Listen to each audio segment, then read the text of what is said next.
Түркістан жазирасының жоғалған қалалары.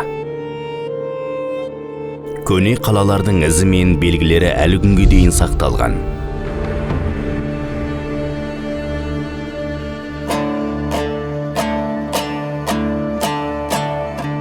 Бір кездері мұнда тіршілік қайнап, сауда-саттық пен мәдениет өркендеген.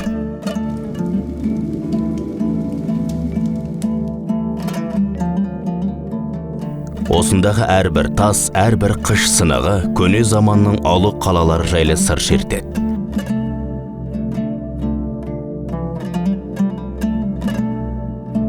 Қаңлы мемлекетінің жұмбақ қалалары Қаратөбе мен Сидақ.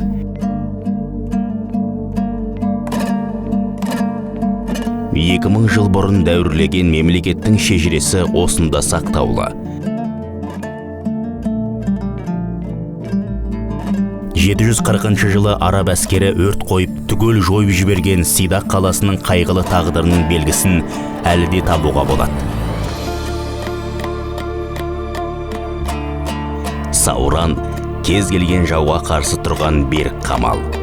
Қаншама дұшпан жаулай алмаған мықты бекініс.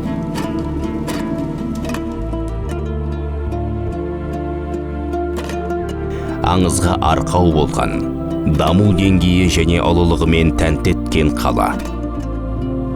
Сауран өзінің 7 қабат дуалымен, теңге соғатын ұстаханасы және кәріз жүйесімен даңқы шыққан шаһар. Орта азиялық отырықшы мәдениеттің үздік жетістіктерін үйлестірген қаланың талай жұмбағын қазіргі ғалымдар әлі күнге дейін шеше алмай келеді. Бұл түркі дәуірі мемлекеттерінің өркениеті. Көне заманға ғажайып саяхат жаса.